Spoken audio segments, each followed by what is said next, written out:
नमस्कार दोस्तों, आपका स्वागत है मेरे YouTube चैनल पर। आज हम बात करेंगे आसबा ASBA ये कैसे काम करता है और इसके अंदर एडवांटेज और डिसएडवांटेज क्या है।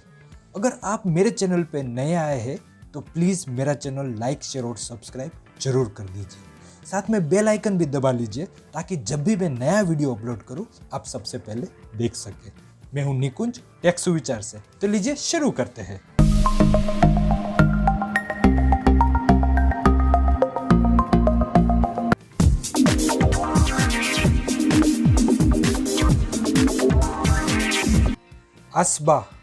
आसबा का फुल फॉर्म है application supported by blocked amount, ASBA।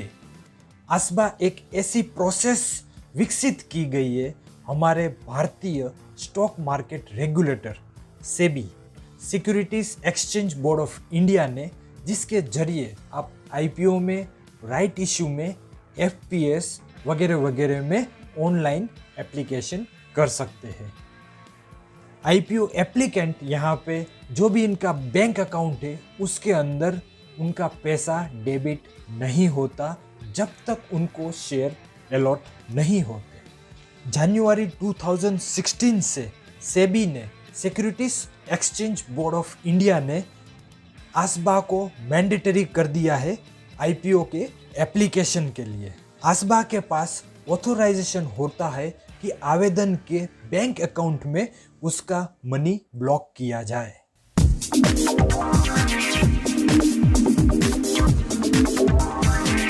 आसबा एक ऐसा प्रोसेस है जिसके जरिए आप ऑनलाइन IPO में एप्लीकेशन कर सकते हैं और यहाँ पे एप्लीकेंट के बैंक में जब तक उनका ब्लॉक होगा अमाउंट, जब तक आपको शेयर नहीं लगते।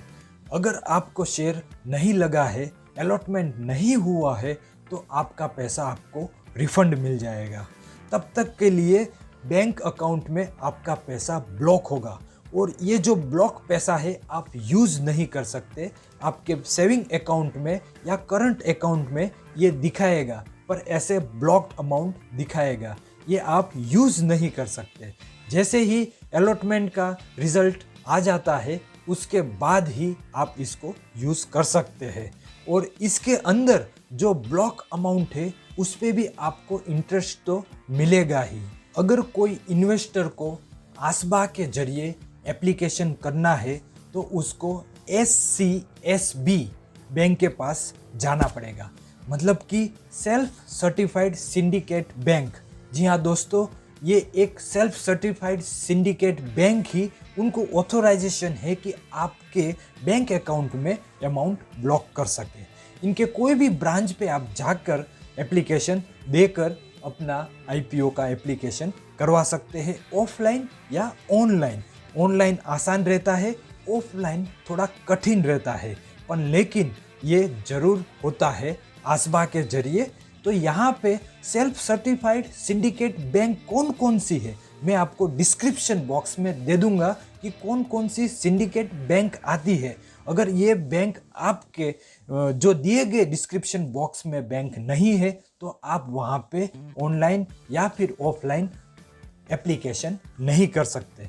अगर आपका ये बैंक सिंडिकेट बैंक नहीं है तो फिर आप जाके दिए गए डिस्क्रिप्शन में बैंक जो है वहाँ पे जाके खाता खुलवा के आसबा ऑनलाइन एप्लीकेशन कर सकते हैं।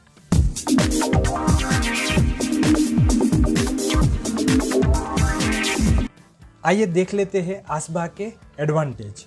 तो सबसे पहले बेनिफिट तो ये है कि आपने जो भी IPO एप्लीकेशन किया है आसबा के थ्रू, तो यहाँ पे जो भी एप्लीकेशन का अमाउंट है वो आपके ही बैंक में ब्लॉक रहेगा। दूसरा एडवांटेज ये है कि आपको इंटरेस्ट यहाँ पे जो भी ब्लॉक अमाउंट हुआ है उस पे मिलता रहेगा कंटिन्यू। अगर आपको अलॉटमेंट हुआ है एप्लीकेशन तो फिर वहाँ पे आपका पैसा डेबिट हो जाएगा और उस पे जो इंटरेस्ट मिलता था वो बंद होगा। तीसरा एडवांटेज ये है कि आपको रिफंड के लिए वेट नहीं करना पड़ता। पहले तो चेक के लिए वेट करना था, फिर उसको डिपॉजिट करना था, और अगर आपको चेक या फिर रिफंड नहीं मिला तो उसके लिए वापस से कंप्लेन करना, ये सब प्रोसेस रहता था। पर लेकिन आसबा के आते हुए रिफंड का प्रोसेस एकदम सिंपल हो गया है।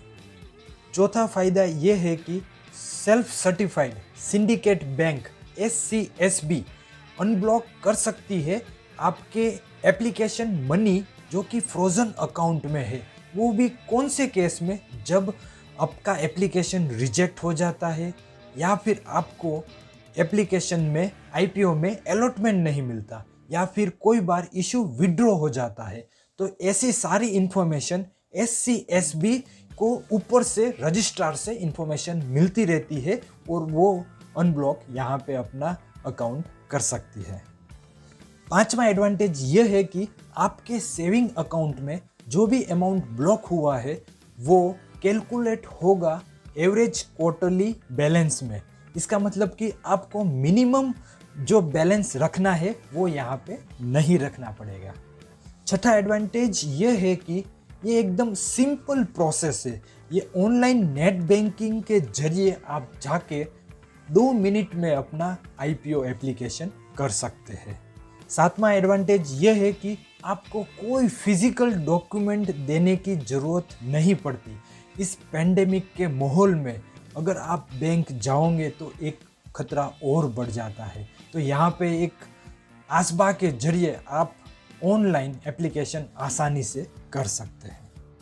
आठवां एडवांटेज ये है कि हर एक बैंक ये फैसिलिटी आसबा की एब्सोल्युटली फ्री देती है और इसका हर एक इंडिविजुअल को लाभ लेना चाहिए।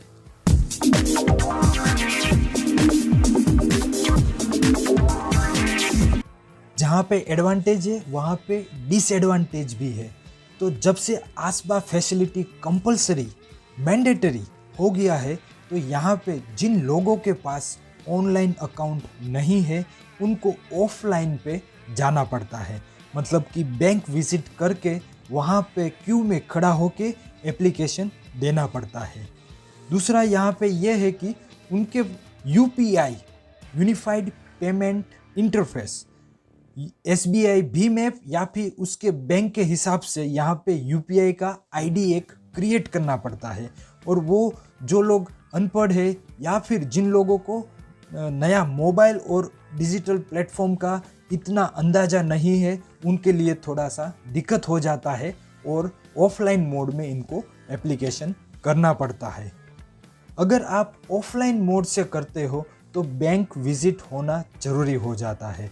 अगर आप बैंक में गए और वहाँ पे सर्वर उनका स्लो है या फिर क्लोज है तो फिर आपका एप्लीकेशन नहीं होगा और बैंकिंग आवर्स के अंदर ही आपको वो एप्लीकेशन वहाँ पे सबमिट करना रहता है।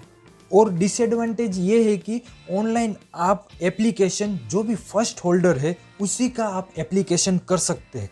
हालांकि पहले ऐसा था कि एक ही अकाउंट से आप 3-4 लोगों की एप्लीकेशन कर सकते थे, पर अभी नियम के हिसाब से जो भी फर्स्ट होल्डर है उसी का एप्लीकेशन काउंट किया जाएगा।